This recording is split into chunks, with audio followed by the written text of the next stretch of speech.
Rightio 165 Club listeners, we've got a little sponsors read for you here. Cane's Deer Velvet.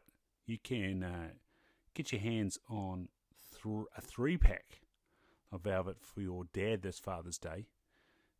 Tell us in my messenger at Ryan O'Connor NZ or at Stag Ryan on Instagram how Deer Velvet supports the body. Or just ask me a question about Deer Velvet and I'll put you in the draw to win a 3-pack of Cane's Deer Velvet for your dad. Of course, often we've happily spent money on maintaining our vehicles and homes or firearms and hunting gear and all the rest. But are more reluctant to do so with our own bodies. While diet, exercise and clean living can go so far, our bodies sometimes can't keep up with the demands, and then injuries, aches and pains tend to become increasingly troublesome. This is because some of the vital nutrients the body uses to maintain our joints and general well-being have become depleted. On the flip side, it's astounding how well the body heals when it has what it needs. With Cane's Deer Velvet on board, the body is refueled with amazing nutrients it uses in maintaining the immune system, bones, joints, circulation, and general well-being. With the tank topped up, it can get on with the magic of healing and restoration. Find out more at www.canesdeervelvet.com, and while you're there at the checkout, use the code STAGRAW252 for a 20% discount. So that'll be great. That'll help support this podcast and keep bringing you more. Of course, while you're there, give us a rating. Hope you're enjoying the 165 Club. Share it with friends. Let them know. Tell them about this fella, Ryan. He's reading out all the big game records. Have a listen to this. It takes about 5 minutes. It's bloody cool, bloody interesting. Anyway, let's get on with it.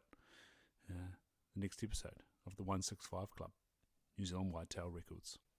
Grown up in Southland or in Invercargill, been to Southland Museum plenty of times. See the tuatara. And I don't recall ever seeing this trophy. It might be in the Victorian lounge room, perhaps. In the Victorian bedroom, there's a hat box that my grandmother donated. It belonged to one of her family members. Anyway, this specimen, the Southland Museum specimen, origin and year taken unknown, is the 4th best trophy shot in New Zealand. Probably the Dart River, though, somewhere around 1930. Length is 27 4/8 by 25 1/8. The spread is 19 3/8, and the span is 17 5/8. Beam, coronet, and basal snags. Forward top, 16 6/8 by 15 4/8. Back tine, 8 2/8 by 9 7/8. There's an ear guard on that right hand side, 2 3/8. First off the forward, 7 3/8 by 7 1/8, and then on the left hand side there's a second off forward, that's 3 3/8. 182 1/4 for this puppy. The trophy remains a mystery despite considerable inquiries and research carried out by Southland whitetail enthusiast John Dillery. Remember that name. The trophy has been the property of the Southland Museum for a long period of time, and because both New Zealand whitetail deer herds are connected with the Southland province, it is assumed this trophy was taken here in New Zealand and not from North America. John Dillery seems to think it may have belonged to a collection of trophies gifted to the Southland Museum in June 1945, but any further information has not been forthcoming. The scheduling of the collection failed to identify the source of any particular species or trophy listed. The mounting appears to be rather amateurish, but unfortunately there is no indication on the shield as to its origin.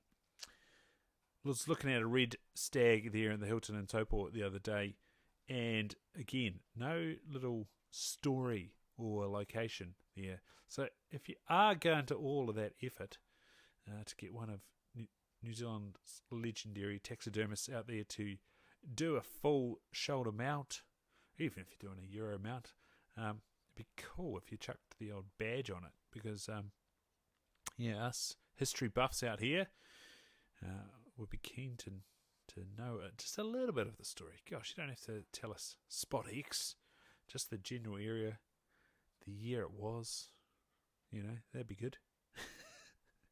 Anyway, evidently the bracing inside the mount is typical of painted New Zealand housing material known as weatherboard, so commonly used during the 1930s period. It also indicates a local job.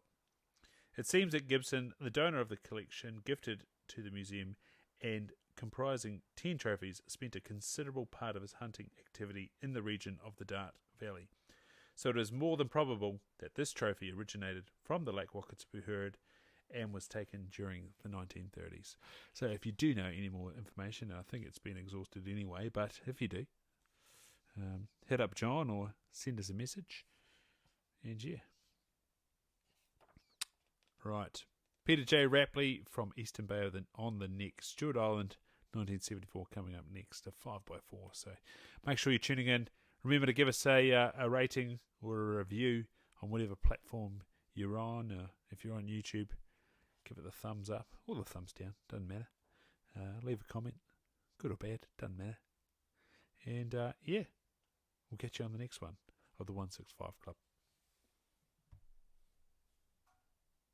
This series of the Big Game Records is from Volume 4, the Rusa, Sambar and Whitetail, written and compiled for the New Zealand Deer Stalkers Association Incorporated by D.Bruce Banwell.